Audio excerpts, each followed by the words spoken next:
ये जो पीछे की एरिया आप लोगों को दिखाई दे रही है, ये टोटल एरिया है 3 एकड़ और इस 3 एकड़ में हम लगाने जा रहे हैं 3 फसलें। सबसे पहले हमारी फसल है खीरा, खरबूजा, तरबूजा, मतलब 3 एकड़ में लगेंगी 3 फसलें। लेकिन आज की इस वीडियो में हम बात करने वाले हैं खीरे की खेती के बारे में। तो अगर आप लोग खीरे की खेती करना चाहते हैं इस गर्मी में तो यह वीडियो आपके लिए वरदान साबित होगी। देखिए, अगर आप लोग खीरे की खेती परंपरागत विधि से करना चाहते हैं या अगर आप लोग ड्रिप मल्चिंग के माध्यम से करना चाहते हैं, दोनों ही जानकारियां हम देंगे आप लोगों को इस वीडियो में। तो इस वीडियो के अंत तक बने रहिए और आप पाएंगे कि आप लोग खीरे की खेती बहुत बेहतरीन तरीके से कर सकते हैं। आगे बढ़ने से पहले हम आप लोगों को यह बता देना चाहते हैं कि आप लोगों को खीरे की खेती आखिर क्यों करनी चाहिए। देखिए, खीरा एक ऐसी फसल है जिसकी आप लोग बुआई करते हैं तो 35 से 40 दिन में यह प्रोडक्शन देना शुरू कर देता है और जब इसका उत्पादन शुरू हो जाता है तो इसकी हार्वेस्टिंग करना काफी आसान होता है।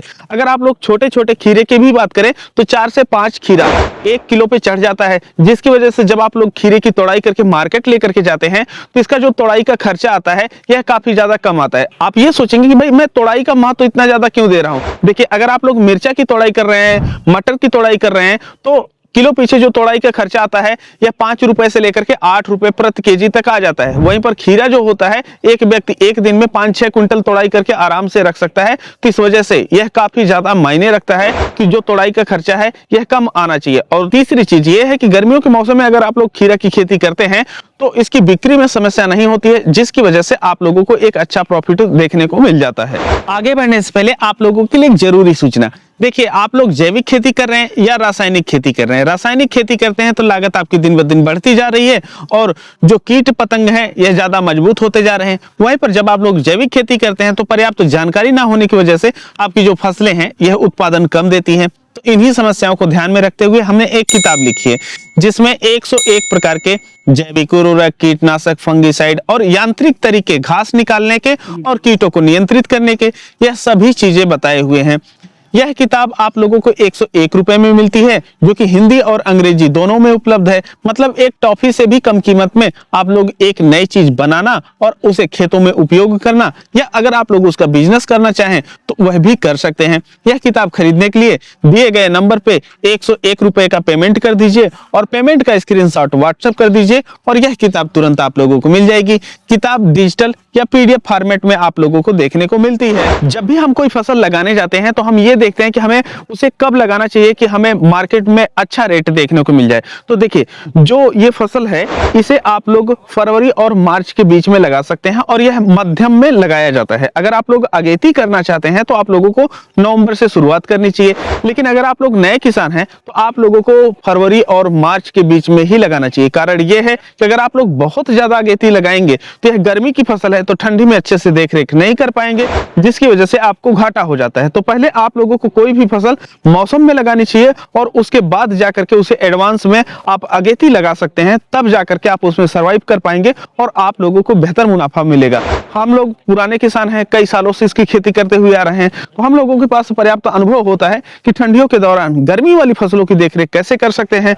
तो हम लोग अगेती करते हैं। तो नए किसान हैं तो फरवरी मार्च से आप लोग इस फसल की शुरुआत कर सकते हैं। अब हम बात करते हैं कि इस फसल के लिए मिट्टी और मौसम कैसा होना चाहिए। देखिए, जो लतेदार फसलें होती हैं यह उपजाऊ खेत में अगर आप लोग लगाते हैं तो आप लोगों को ज्यादा बेहतर उत्पादन देखने को मिलता है। लेकिन अगर आप लोगों का खेत उपजाऊ नहीं है तो ऐसे में भी आप लोग इसकी खेती कर सकते हैं। देखिए, जो नदी के क्षेत्र में किसान रहते हैं वह नदी में खेती करते हैं और नदी में आप लोगों को तो पता ही है बालू ही होता है। लेकिन बाढ़ के दौरान कुछ लेयर उपजाऊ मिट्टी आ जाती है तो वहां पर भी लोग आसानी से लतेदार फसलों की खेती कर सकते हैं। तो हमारे कहने का मतलब यह है कि आपकी मिट्टी चाहे बलुई दोमट है, चिकनी है या फिर बालू है, कैसा भी है, उसे आप खेत को अच्छी तरीके से तैयार करके उसमें जो लतेदार फसलें हैं चाहे खीरा, खरबूजा, तरबूजा, सभी फसलों को आराम से लगा सकते हैं। अगर हम बात करें मौसम की तो ये जो फसलें होती हैं इन्हें जब आप लोग फरवरी और मार्च के बीच में लगाते हैं तो जब गेहूं हमारा कट रहा होता है उस दौरान इनका प्रोडक्शन बाजार में आ जाता है और जब बारिश आने वाली होती है तब तक पूरी तरीके से समाप्त हो जाती है। क्योंकि खीरा, खरबूजा, तरबूजा ये फसलें ऐसी हैं कि अगर मौसम नम हो गया तो ऐसे में जो इनकी मार्केट में मांग होती है यह काफी ज्यादा कम हो जाती है और इसके साथ साथ इनका जो स्वाद होता है यह भी कम हो जाता है। तो उससे पहले ही हमें मार्केट में लाना चाहिए। तो जब मौसम हल्का ठंडा होता है है तो उस दौरान बुआई करते हैं, जो कि फरवरी का होता है, और जब उत्पादन आता है तो मार्च लास्ट और अप्रैल का महीना होता है। तो ऐसे मौसम में अगर आप लोग लगाते हैं तो आप लोगों को बेहतर रिटर्न देखने को मिलता है। अब हम बात कर लेते हैं कि आप लोगों को खेत की तैयारी किस तरीके से करनी चाहिए। देखिए, खेत की तैयारी में हम दोनों तरीके बताएंगे। जिस तरीके से मौके पे मैं यहाँ पर खेती कर रहा हूँ, इस खेत में यहाँ पर बेड, ड्रिप और मल्चिंग लगी हुई है।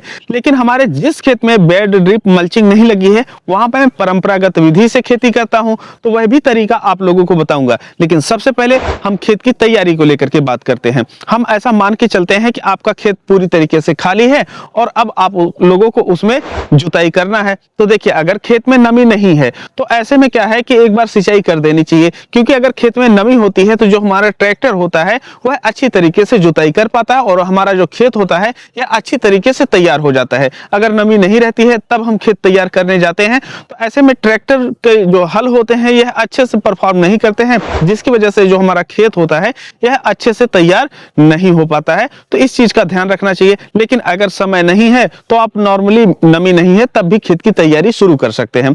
खेत की तैयारी में ज्यादा आप लोगों को कुछ नहीं करना होता है।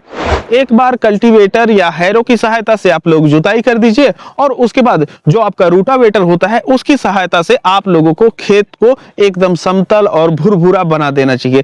अब आपका खेत समतल भुरभुरा तैयार हो जाता है, आप लोगों को कुछ नहीं करना है, आगे का प्रोसेस करना है। अब इसमें क्या होता है कि जैसे अगर आप लोगों को बेड बनाना है तो आप लोग जो ट्रैक्टर के साथ अटैचमेंट आते हैं या पावर टिलर अगर आपके पास है तो उसकी सहायता से इस तरीके से आप लोग बेड तैयार कर सकते हैं।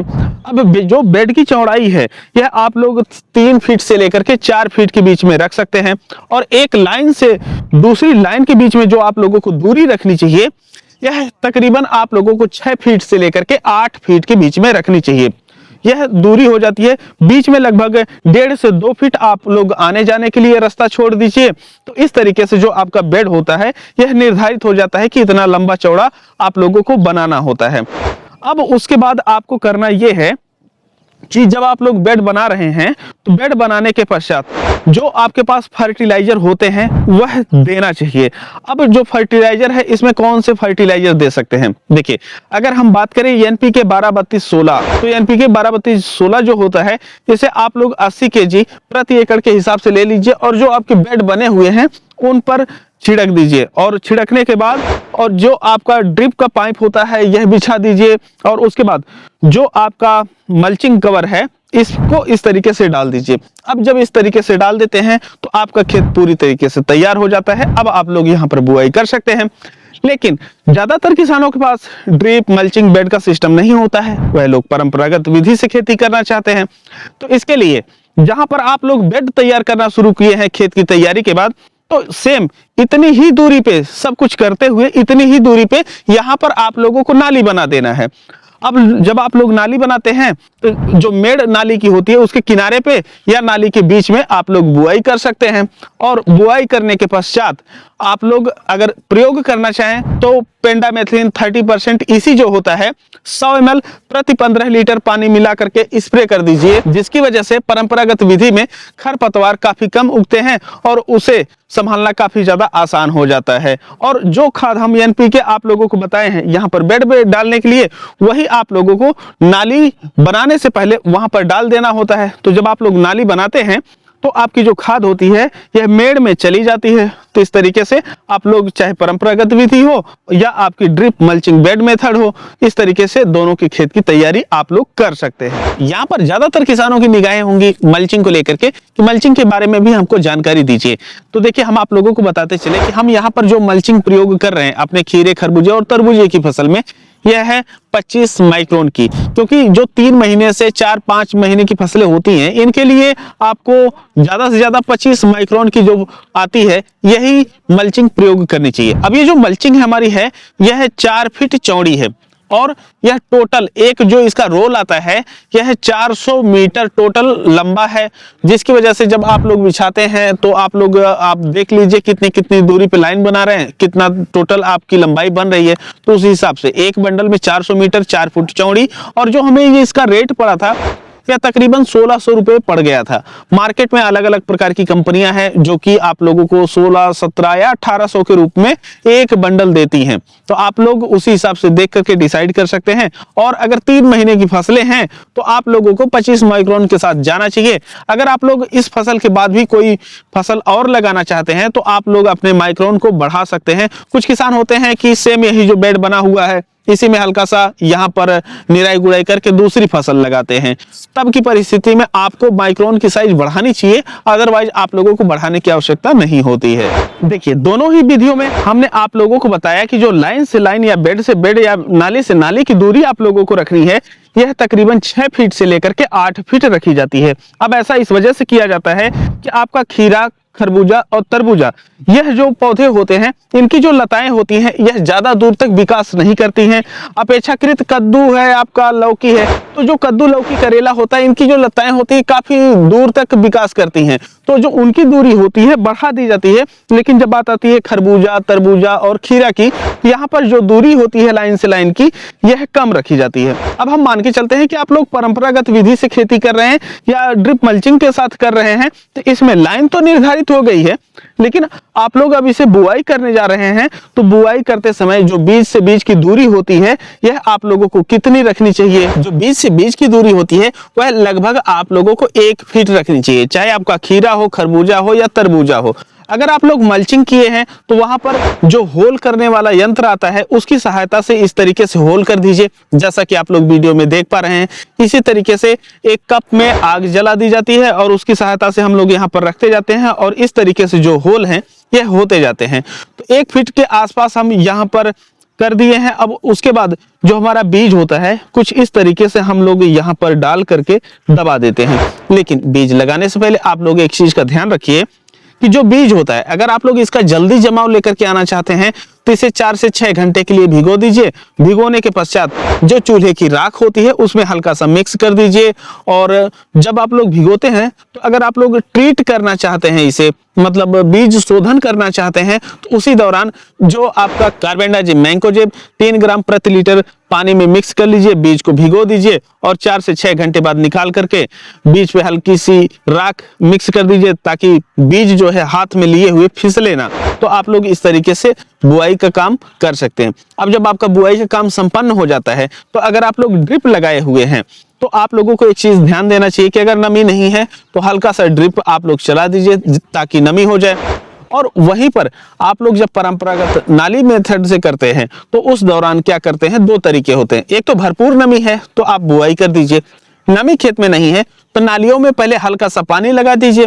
अब जो नाली का पानी सोख करके ऊपर जाता है तो आप लोग देख रहे हैं इस तरीके से लाइन दिखने लगती है। तो जहां पर पानी की लाइन दिख रही है वहां पर ये बीज डाल दीजिए और इस तरीके से आप लोग परंपरागत विधि में भी बुआई का काम कर सकते हैं। तो यहाँ पर दोनों विधियों में करना बहुत ही आसान होता है, बस परंपरागत विधि में थोड़ा सा आप लोगों को लागत जहां पर कम आती है वहीं पर केयर आप लोगों को ज्यादा करना पड़ता है। अभी यहाँ पर हम आप लोगों को बुआई करने के बारे में बताए हैं, लेकिन कई बार ऐसा होता है कि किसान भाई जब मौसम काफी ज्यादा ठंड होता है तो उस दौरान बुआई नहीं कर पाते हैं क्योंकि बीज उगती नहीं है। तो ऐसे में किसान भाई एक नियंत्रित वातावरण में जो बीज होता है इसकी बुआई करके और वहां पर गर्म मौसम बनाते हैं और वहां पर पौधे तैयार कर लेते हैं, मतलब नर्सरी तैयार की जाती है। नर्सरी तैयार करने के लिए आप लोग tray, cocopeat, vermi compost mix करके ट्रे में डालते हैं और बीज डाल देते हैं और कुछ इस तरीके से आपका जो पौधा होता है यह उग करके सामने आ जाता है। और उसके बाद आप लोग जो परंपरागत विधि है या जिस तरीके से आप लोग बुआई कर रहे हैं सेम उसी तरीके से आप लोग पौधरोपण कर देते हैं। पौधरोपण करते समय एक चीज ध्यान दी जाती है कि अगर आप लोग पौधरोपण करते हैं किसी भी पौधे का तो आप लोगों को तुरंत पानी देना चाहिए। और वहीं पर बिजाई अगर आप लोग कर रहे हैं तो तुरंत पानी नहीं देते हैं, अगर नमी है तो भी कोई दिक्कत नहीं होती है। जब एक पौधा उखाड़ करके दूसरी जगह लगाया जाता है तो उसे तुरंत पानी दिया जाता है, हमेशा इस चीज का ध्यान रखें। तो जैसे यहाँ पर आप लोग बिजाई किए ऐसे ही पौधरोपण कर देते हैं तो जो आपका कार्य होता है यह संपन्न हो जाता है। अब हम बात करते हैं कि आप लोग इसकी देखभाल कैसे करेंगे। देखिए, इसकी देखभाल करना बहुत ही आसान है और हम इसे आसानी तरीके से बताएंगे भी, लेकिन वह बताएंगे हम अगली वीडियो में। अभी के लिए फिलहाल हम समाप्त करते हैं, मिलते हैं आप लोगों से एक नई वीडियो में, तब तक के लिए चलते हैं। जय जवान जय किसान।